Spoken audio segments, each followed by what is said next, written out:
Hey, it's the Constant Crafter. Today we are making a princess quilt for my little princess daughter.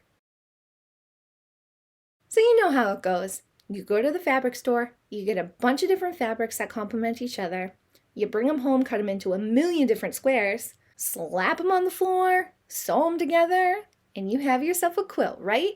Okay, so it's not that simple, but it's really fun and I make it really easy. So let's get started. I went to the fabric store and I got this pink fabric called Minky, and I'm gonna lay that out and I'm gonna lay my quilt batting on top of it. I'm laying them out on the floor so I can decide how big I want each square and how many squares I'm gonna have across and down.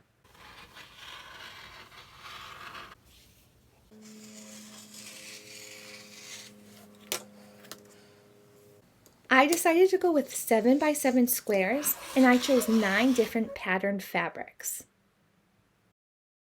I saw these fabrics at Joann's all lined up and was like, I need to make a quilt.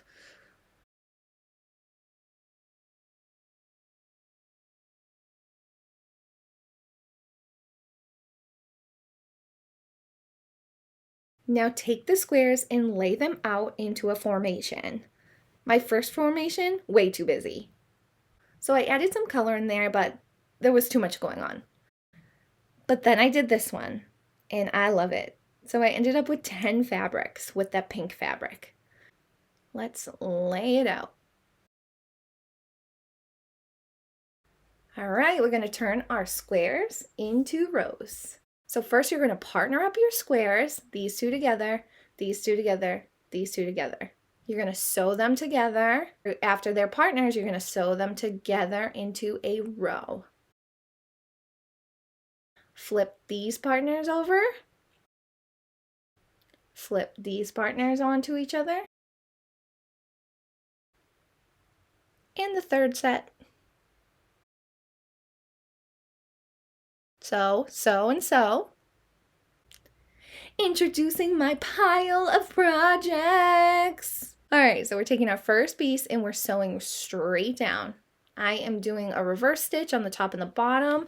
I've seen other quilters that don't do this, but it just makes me feel better to secure the seam.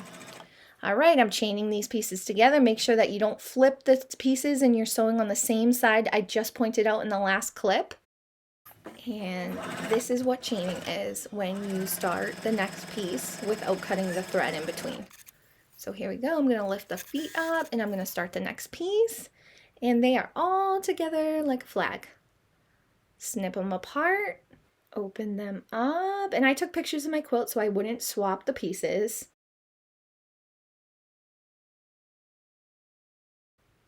And now flip and sew.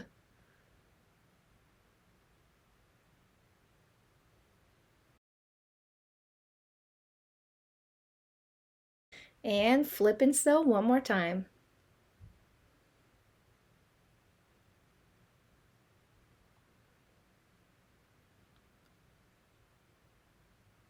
First row done dance, first row done dance. Let's do the second row. Here's another look.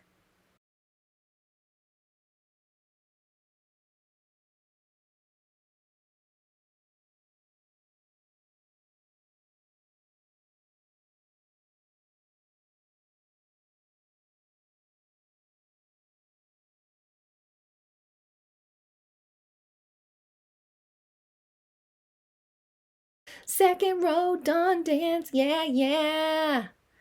It's not that hard, it's super fun, it's actually a little bit relaxing and I love it. Lay out your quilt and give yourself a round of applause. All right, so now we're going to partner up each row and make sure that your fabric is all facing the same direction. Mine's facing the camera.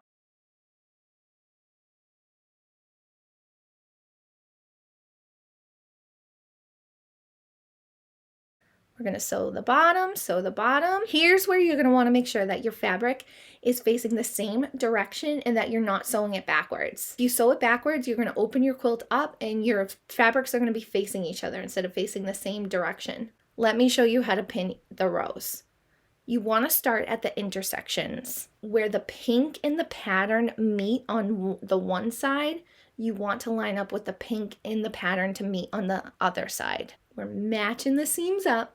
Make sure that the fabric is laid as flat as possible so you don't get any bumps. And now we also want to alternate our seams. So I'm going to make sure that my top seam and my bottom seam are pushed to the right.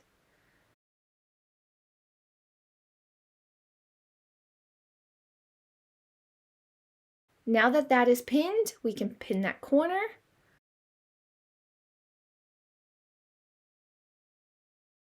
And the next one, I'm going to push to the left. Yes, and I'm going to push the bottom and the top to the left. We're going to keep this pattern all the way across and with every piece we sew thereafter. So all of your first seams on the right will face the right, and then the second seam will face the left, and so on and so forth. Unfold it and see how you did. Super happy. Let's partner up the next pieces. Sew across here and sew across here. Again, make sure your fabric is facing the same direction.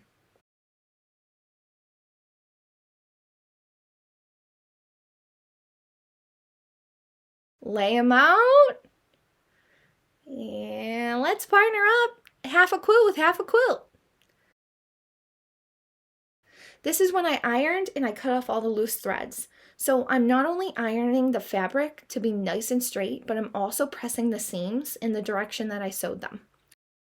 Thank you so much for watching this video. I'd be honored if you liked and subscribed.